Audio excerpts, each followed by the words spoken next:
लोग रहे। राहुल जी ने पहली बार कोई जिम्मेदारी संभाली है।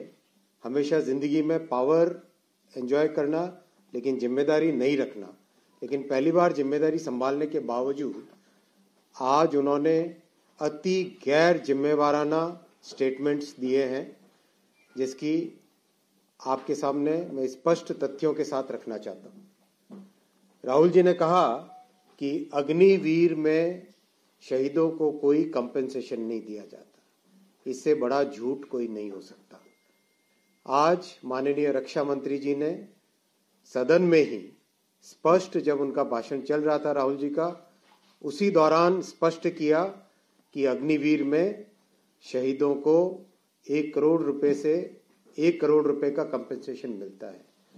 केस स्टडीज हैं, अगर राहुल जी अपने तथ्यों को देखें तभी जाके वो इस तरह की बात करें। ऐसा नहीं कि कांग्रेस ने पहली बार सेना पे सवाल नहीं उठाए। कांग्रेस ने हमेशा सेना पर इस तरह के सवाल उठाए हैं और देश को भ्रमित करने का प्रयास किया है। साथियों, दूसरा, आज राहुल जी ने एक संवैधानिक पद, माननीय अध्यक्ष जी के पद को जिस गैर जिम्मेवाराना तरीके से कमेंट किया, अति शोचनीय, अति दुखद है वो। और ये भी पहली बार नहीं है। याद कीजिए, आप जब प्रेस क्लब में अपनी खुद की सरकार का ऑर्डिनेंस श्री राहुल गांधी ने फाड़ा था। याद कीजिए यूपीए सरकार का समय, जब जो संवैधानिक व्यवस्था है प्रधानमंत्री जी की, उसको एक गैर संवैधानिक व्यवस्था नेशनल एडवाइजरी काउंसिल एनएसी के नाम से श्रीमती सोनिया गांधी जी उसको चलाती थी।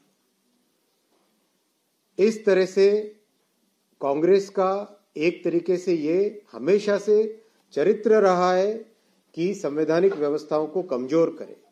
अगर थोड़ा और पीछे जाएं तो स्वर्गीय इंदिरा जी के समय की बात भी अगर हम करें, संवैधानिक व्यवस्थाओं को उन्होंने हमेशा कमजोर किया। कमिटेड जुडिशरी की बात की। एक तरीके से जितनी संवैधानिक व्यवस्थाएं थी, चाहे पार्लियामेंट हो, जुडिशरी हो, ब्यूरोक्रेसी हो, सबको उन्होंने कमजोर किया। अब जो भारतीय संस्कृति के अनुसार जो व्यवहार होता है, उसको राहुल जी कहां से समझेंगे? उनको संस्कृति के बारे में जानकारी ही क्या है? आज उन्होंने एक संवैधानिक पद का बहुत बड़ा अपमान किया है। साथियों, तीसरी जो बहुत भ्रामक बात कहने की कोशिश की श्री राहुल गांधी ने, अयोध्या में कॉम्पेंसेशन की बात। अयोध्या में कॉम्पेंसेशन के बारे में ऑलरेडी प्रदेश सरकार ने, प्रशासन ने क्लियर आंकड़े दिए हैं जो आप सबके सामने हैं। 1253 करोड़ रुपए का कंपेंसेशन जहां जहां करीब 4215 शॉपकीपर्स जो अफेक्ट हुए उनको दिए जा चुके हैं। इसके अलावा भी रीलोकेशन किया गया है। शॉप्स को वापस किस तरह से ठीक किया जाए, उसमें भी प्रशासन ने और जन भागीदारी के साथ काम किया है। मैं जो सबसे चिंताजनक विषय है, जो सबसे गंभीर विषय है, अब उस पर आता हूं। आज राहुल गांधी ने संपूर्ण हिंदू समाज को हिंसक बताया है, असत्यवादी बताया है, घोर अपमान किया है हिंदू समाज का। और ये पहली बार नहीं है, ये कांग्रेस की पुरानी पद्धति है। 2010 में तत्कालीन गृह मंत्री श्री पी चिदम्बरम ने हिंदुओं को आतंकवादी कहा था।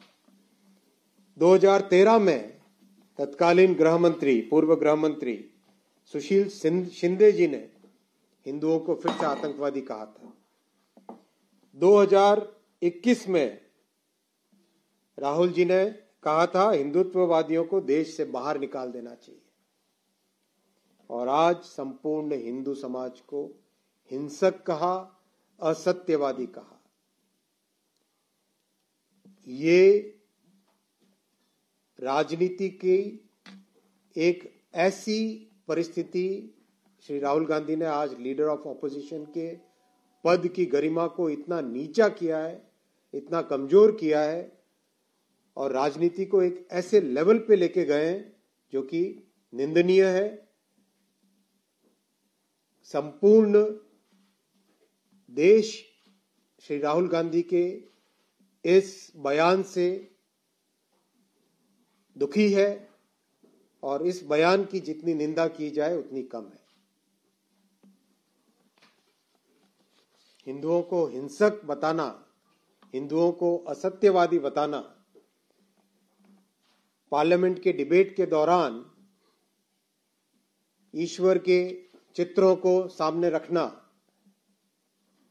राजनीति को उससे जोड़ना, एक ऐसा लेवल डिबेट का ये किसी भी तरीके से एलओपी को शोभा नहीं देता।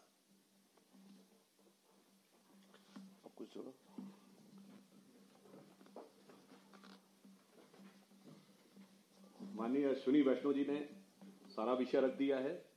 मैं इसमें सिर्फ 2 पॉइंट ऐड करना चाहता हूं।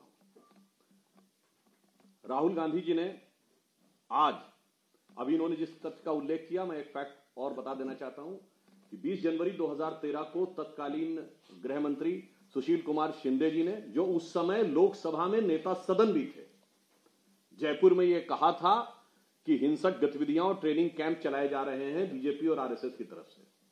और जब फ्लोर ऑफ द हाउस पे उनसे सवाल पूछा गया तो 20 फरवरी 2013 को सुशील कुमार शिंदे, गृह मंत्री, लीडर ऑफ द हाउस, ने रिग्रेट व्यक्त किया था। तो राहुल गांधी जी, जब आप सत्ता में थे तब आपके गृह मंत्री सही थे, या जब आप विपक्ष में तब आप सही हैं? मुझे लगता है सुशील शिंदे जी से सीखते हुए कम से कम राहुल गांधी जी को रिग्रेट कर देना चाहिए, क्योंकि जब आप गवर्नमेंट में थे, होम मिनिस्ट्री आपके पास थी, आपके पास सारी चीजें थी, तब आप गलत हुए। तो इसका मतलब आज आप सिर्फ हिंदू समाज का अपमान नहीं कर रहे हैं, अपनी सरकार को झूठा सिद्ध कर रहे हैं, तत्कालीन सरकार को। दूसरा पॉइंट मैं ये कहना चाहता हूं कि राहुल गांधी जी ने जो बोला है, ये कांग्रेस की फितरत बन चुकी है। उन्होंने संपूर्ण हिंदू समाज को हिंसक कहा। कांग्रेस के कर्नाटक के कार्यकारी अध्यक्ष, जो इस समय पीडब्ल्यूडी मिनिस्टर हैं, सतीश जारकीहोली, हिंदू शब्द को गंदा बोल चुके हैं। इनकी न्याय यात्रा में, इनकी वो भारत जोड़ो यात्रा में एक ऐसे सज्जन इनके साथ आए थे, जॉर्ज पुनिया, जिन्होंने कहा था कि भारत की धरती को इतना पवित्र मानता हूं कि मैं जूते इसलिए पहनता हूं कि उस पर टच ना हो जाए। और ये वो पार्टी है जिनके की गठबंधन सहयोगियों ने इरेडिकेशन ऑफ सनातन धर्म कॉन्फ्रेंस की, यानी हिंदू धर्म का समूल नाश, और हिंदू धर्म को कोरोना वायरस कहा। तो राहुल गांधी जी जो बोल रहे हैं, ये सोची समझी जहनियत की तरह बोल रहे हैं। दूसरा पॉइंट मैं ये कहना चाहता हूं, आज उन्होंने बहुत, जैसा कि आदरणीय अश्विनी जी ने कहा कि भगवानों की फोटो लेके आने की बात करते हैं, तो पहले तो मैं कहना चाहूंगा, उन्होंने अभय मुद्रा बताते बताते इस्लाम में भी अभय मुद्रा बता दी। इस्लाम में कोई चित्र नहीं होता है तो उनको अभय मुद्रा कहां से दिख गई? ये राहुल गांधी जी को कौन सी दिव्य दृष्टि है जिसमें, और मैं उलेमाओ इकराम से भी पूछना चाहता हूं कि राहुल गांधी को इल्म हुआ है या कोई फजल हुआ है ऊपर से कि उन्हें अभय मुद्रा दिख गई है? और दूसरा, वो भगवान शंकर के चित्र को दिखा रहे थे, जो हमारे हिसाब से बहुत आपत्तिजनक तरीका था, जिसपे लोकसभा अध्यक्ष ने भी कहा कि जिनको हम लोग पूजते हैं, गुरु नानक देव, भगवान शंकर, उनकी आप ऐसे फोटोएं करके ऐसे नहीं रख सकते। और ये शिव जी की फोटो दिखा रहे थे और कहते हैं कि हम हिंदू धर्म की शक्ति से लड़ेंगे, जबकि शिव और शक्ति असंपृक्त हैं। रामचरितमानस में लिखा है, अजह अनादि शक्ति अविनाशी सदा शंभु अर्धांग निवासी। अनादि रूप से शिव शक्ति साथ। और एक मैं टेक्निकल पॉइंट कहता हूं, राहुल गांधी ने बहुत धर्मों का उल्लेख किया, पर राहुल गांधी ने शपथ तो ईश्वर के नाम की नहीं ली। यह सॉलमली अफर्म, ये उनका अधिकार है, हम कोई आपत्ति नहीं कर रहे। परंतु यदि आप ईश्वर के नाम की शपथ नहीं ले रहे हैं, इसका मतलब ईश्वर में निष्ठा नहीं रख रहे हैं और फिर ईश्वर के चित्र दिखा रहे हैं। और मैं ये भी आप लोगों के सुलभ संज्ञान को बता दूं कि 2014 में राहुल गांधी ने शपथ ईश्वर के नाम की ली थी और हिंदी में ली थी। 2014 से 24 में क्या बदल गया कि ईश्वर के नाम की शपथ से सॉलमली अफर्म पे आ गए और फिर सदन के पटल पर ईश्वर के चित्र दिखाने लगे। और तब देख तेरे संसार की हालत क्या हो गई, भगवान कितना बदल गया ईमान। इसलिए हम सिर्फ ये कहना चाहते हैं कि गंभीरता के साथ, जैसा आदरणीय अश्विनी जी ने कहा, परिपक्वता के साथ आचरण करें। अभी नए नए एलओपी बने हैं, उत्साह ज्यादा है, उच्छृंखलता ज्यादा है, तो मुझे लगता है गंभीर और परिपक्वता से विचार करें तो ज्यादा बेहतर होगा। और सदन भी अपेक्षा करता है कि यदि उनकी संख्या बढ़ के आई है तो उत्तरदायित्व भी बढ़ के आया है और उसके अनुरूप उन्हें आचरण करना चाहिए। और ये भारतीय जनता पार्टी के लोगों से सीखना चाहिए, जैसा अटल जी ने, अडवाणी जी ने, सुषमा जी ने राज्यसभा में जसवंत सिंह जी और अरुण जेटली जी ने प्रस्तुत किया था, उसके अनुसार। मुझे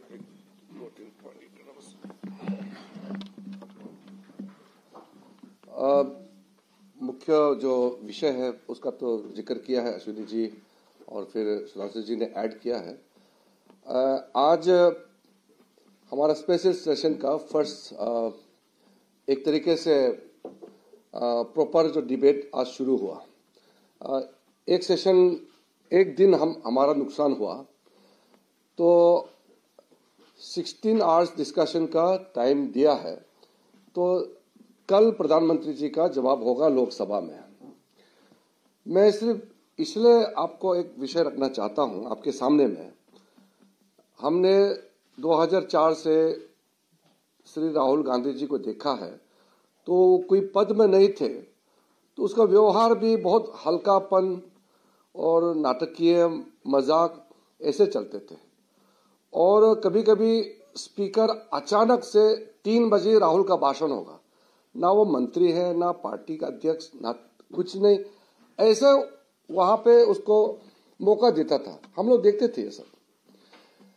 आज लेकिन क्योंकि वो लीडर ऑफ ऑपोजिशन हो गए हैं और संवैधानिक पद पर है, तो हम लोग उम्मीद कर रहे थे कि वो थोड़ा मैच्योरिटी से बिहेवियर में, उनके आचरण में कुछ सकारात्मक बदलाव होगा, ये हम उम्मीद कर रहे थे। आज जब लीडर ऑफ ऑपोजिशन नाते से उन्होंने जब अपना बात रखने शुरू किया, तो प्रधानमंत्री जी जैसे हमेशा करते हैं, एलओपी का भाषण में प्रधानमंत्री जी मौजूद रहते हैं। उसमें एक level of debate, level of discussion होते हैं, संसद का एक गरिमा होते हैं। आज उनके भाषण के दौरान जो हमने देखा है, हमारे मन में इतना पीड़ा है। बार बार स्पीकर के चेयर से उसको बोला गया कि आप बात करते समय तर्क प्लस आपका पीठ स्पीकर के ओर ना दिखाए। रूल को पढ़ के भी सुनाया कि कोई भी सदस्य जब सदन में बोलते हैं तो आपका पीठ चेयरमैन और स्पीकर की तरफ नहीं दिखा सकते हैं। वो मोर की बार बार अपने एमपीज को एड्रेस कर रहे थे और पीठ बार बार स्पीकर को दिखा रहे थे। और फिर जब उसको कुछ बोलते हैं तो उसको सुना ही नहीं देता है। राहुल गांधी को सुनने का जो क्षमता है वो बढ़ाना पड़ेगा, क्योंकि जो भी टेबल से चेयर से कुछ भी उसको मैसेज देता है, बोला जाता है, उसका समझ में नहीं आता है। डिबेट का लेवल इस तरह गिर गया, हमने कभी देखा नहीं है। हम लोग नए नए एमपी बन के आए थे, अटल जी, जॉर्ज फर्नांडिस जी, आडवाणी जी, प्रणब मुखर्जी, कई लोगों का हमने देखा है, हम लोग सीखते थे। आज नए एमपी सीखने के लिए कुछ नहीं बचा राहुल गांधी से, क्योंकि आज एलओपी का हिसाब से जो उन्होंने एड्रेस किया, मुझे तो लगता है कि नए एमपीज को बोलना पड़ेगा कि इससे मत सीखो, क्योंकि सब लोग पहले सत्र में सीनियर एमपी से सीखते हैं। और इस बार तो 282 नए सांसद चुन के आए हैं और पहले सेशन में जिस तरीके से नए एमपीज को देखने को मिला, अब पार्लियामेंट्री डेमोक्रेसी का प्रोसीडिंग्स का एक स्टैंडर्ड होता है, पूरा गरिमा गिरा दिया श्रीमान राहुल गांधी ने। तो मैं आपके माध्यम से कहना चाहता हूं कि हमारा जो बेसिकली जो रूल्स एथिकेट्स है पार्लियामेंट का, उसको मानना चाहिए और उसी से सदन चलता है। परिवार और एक व्यक्ति से सदन नहीं चलना चाहिए। नियम, उन्होंने स्पीकर को बार बार बोला कि माइक बंद करता है, स्पीकर बार बार बोला, जब समय देता है तभी माइक ऑन होता है। और वो बार बार सस्पेंशन का बात करते हैं कि राष्ट्रपति का अभिभाषण पर धन्यवाद प्रस्ताव को सस्पेंड किया जाए। इसी लास्ट पॉइंट से मैं आपको कहना चाहता हूं कि संसदीय इतिहास में ये एक स्टैंडर्ड प्रैक्टिस है कि जब राष्ट्रपति संसद के दोनों सदनों को ज्वाइंट एड्रेस करते हैं तो उसका तुरंत बाद धन्यवाद प्रस्ताव पे चर्चा होते हैं। आप आज पलट के देखिए, राहुल गांधी जी का पूरे भाषण में एक शब्द माननीय राष्ट्रपति जी को धन्यवाद तक नहीं दिया, उसको सिस्टम ही पता नहीं है। हमारा आप पिछले 20 साल का आप पूरा देखिए, राष्ट्रपति का अभिभाषण में हर एक स्पीच को देखिए। मैं आपको बोल रहा हूं, अगर रिकॉर्ड चेक करना आप देखिए, हम शुरुआत ही करते हैं कि हम महामहिम राष्ट्रपति जी को धन्यवाद करते हैं। आप अपोजिशन है, पॉइंट्स को आप एग्री नहीं करते, वो विषय अलग है, लेकिन धन्यवाद प्रस्ताव का कारण ही है कि हमको सबसे पहले धन्यवाद देना होता है, ये औपचारिक होता है। एक शब्द उन्होंने राष्ट्रपति जी को धन्यवाद का कोई देने का जरूरत नहीं समझा। मुझे बहुत खेद है कि ऐसा हमारा पार्लियामेंट्री सिस्टम को इतना नीचे गिराया है राहुल गांधी जी ने। लेकिन कांग्रेस में कुछ वरिष्ठ नेता है, मैं अभी भी अपील करता हूं, उसको थोड़ा ज्ञान वरदान करना चाहिए, राहुल गांधी को समझाना चाहिए कि ऐसा करके भारत के महान संसद का गरिमा को नीचे ना गिराए। धन्यवाद। एक लाइन में और जोड़ना चाहता हूं, आज राज्यसभा में भी नेता प्रतिपक्ष खड़गे जी ने कुछ बातें कही थी आपत्तिजनक, जिसपे राष्ट्रीय अध्यक्ष नड्डा जी ने, जो नेता सदन है, उन्होंने इस पे आपत्ति की और खड़गे जी ने रिग्रेट कर दिया। तो राहुल गांधी जी को भी उससे सीखना चाहिए। Also, there are many statements that Rahul Gandhi made, which Treasury bench said they were not factually right. Will you verify those statements? How will the proceedings go? Because already our Ashwini Vaishnav ji has already mentioned about some of the points. What we have requested, Honorable Speaker, from the floor of the House is that all those unverified statements made by Rahul Gandhi, we have challenged instantly. So we have made a request to Honorable Speaker to pass a direction that if we have made a unverified statement, then we are ready to take a corrective course. But if the leader of opposition has made or he has lied on the floor of the House, then he has to face the rules and regulations of the House. So we have made a request to Honorable Speaker. He had already assured on the floor of the House that he will pass a necessary and appropriate direction on that regard. Kiran ji इसी से जुड़ा मेरा सवाल है। गृह मंत्री जी ने भी वहाँ कहा सदन के अंदर कि राहुल गांधी के पूरे भाषण का सत्यापन होना चाहिए। हाँ। दरअसल ये सत्यापन की प्रक्रिया क्या है और ये है क्या, बेसिकली कैसे सत्यापन? देखिए, ये बहुत सिंपल सा रूल है, वहाँ अलग अलग रूल है, मैं अभी लंबा कोट नहीं करना चाहता हूँ। आप जब कोई बात रखता है, स्पेशली आप जब कोई एलिगेशन देता है, तो आप उसको वहां पे सदन पर आपको सब्सटेंटिएट करना पड़ता है, ऑथेंटिकेशन प्रोसेस होता है। तो उसके लिए चेयर से कहा गया कि he has to authenticate whatever he has said, और हमने भी मांग किया है, क्योंकि उन्होंने गंभीर आरोप लगाया, जो अश्विनी जी ने ऑलरेडी आपको बताया पॉइंट्स। तो तर्क के बिना उन्होंने बात रखी है और हमने मांग किया है कि कार्रवाई होना चाहिए, और हम अभी उम्मीद करते हैं कि स्पीकर जो आश्वासन दिया है लोकसभा के सदन में, वो जरूर कार्रवाई करेंगे। नहीं करते हैं तो उसको माफी मांगना पड़ेगा सदन में सबसे पहले, फिर देश को। आप गुमराह करके, लीडर ऑफ अपोजिशन है, झूठ बोलने का पद नहीं है, आप झूठ नहीं बोल सकते हैं सदन में और देश को गुमराह नहीं कर सकते हैं।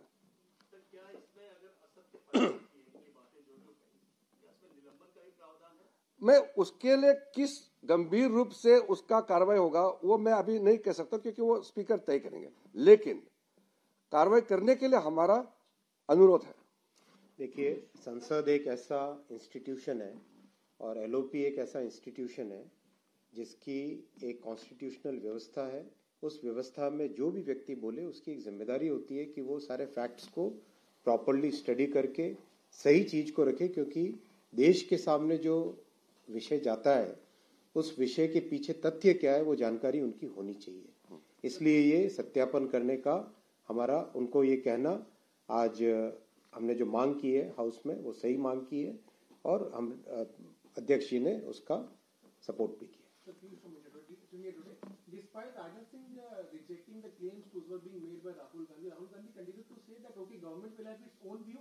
I have my own views on Agniveer, but Agniveer knows the reality. What kind of argument was it? देखो, बहुत ही स्पष्ट एक दिखाई दे रहा था, चाहे एक कोई भी विषय आप ले लो, कहीं पर भी श्रीमान राहुल गांधी ने कोई सॉल्यूशन नहीं दिया, कहीं पर भी कोई कंस्ट्रक्टिव जो ऑपोजिशन का रोल होता है वो नहीं किया।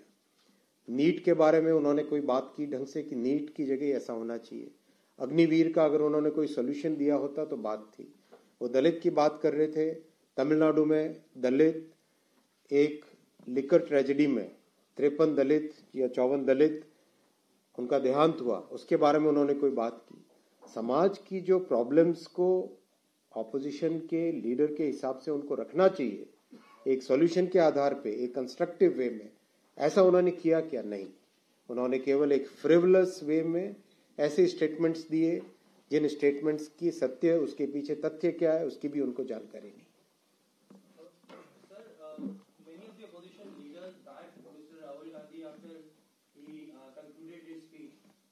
They also stated that what is wrong in showcasing the pictures of different gods of different religions.